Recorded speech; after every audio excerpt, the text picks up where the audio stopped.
Macmillan Audio presents The Grammarians by Cathleen Schine. Read by Hilary Huber.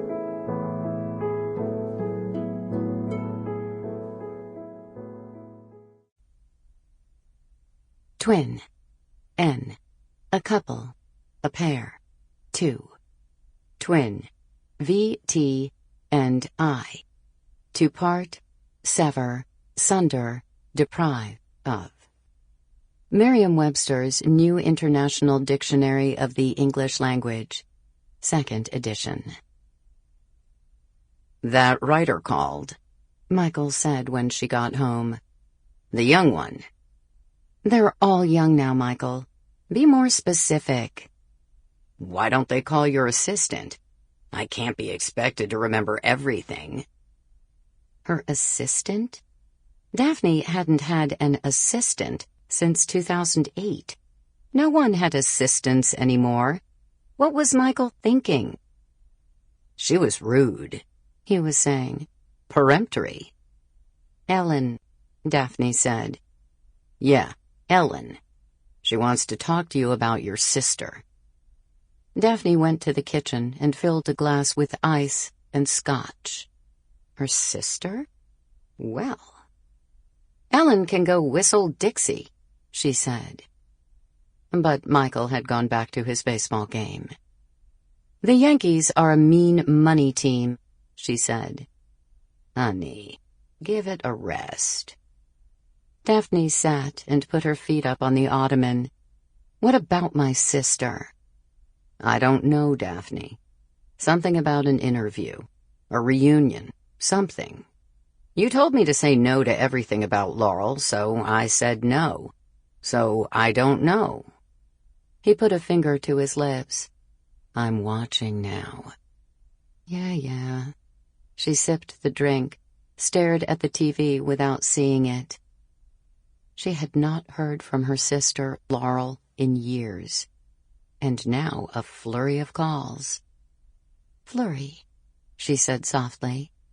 It was a word she and Laurel had both always liked. Conversibleness. N.S. From conversible. The quality of being a pleasing companion. Fluency of talk.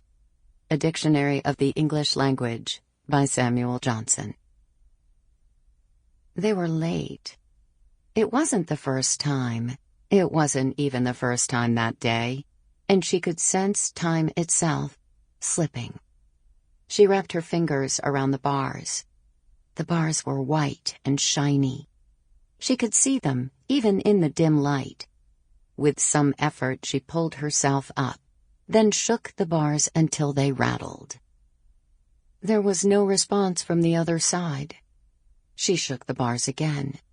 Where are they? Where are they? Then the voice came. They're late, as usual. She shook the bars harder. She didn't like the dark. It kept what she loved away from her. It kept her alone.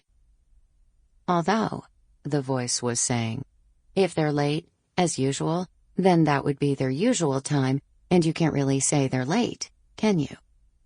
You're a pedant, she said. An insufferable pedant. But what she wanted to do was reach out and touch the voice, which belonged to her sister, to lie down beside her, feel the safety of her, warm and breathing.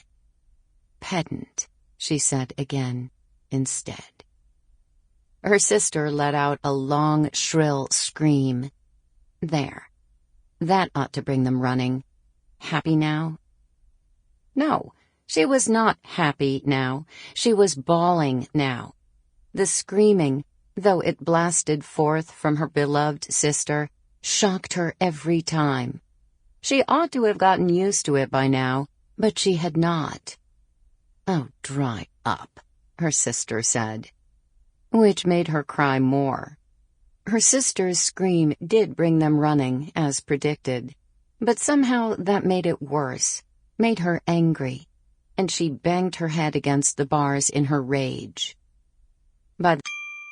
Sample complete. Ready to continue?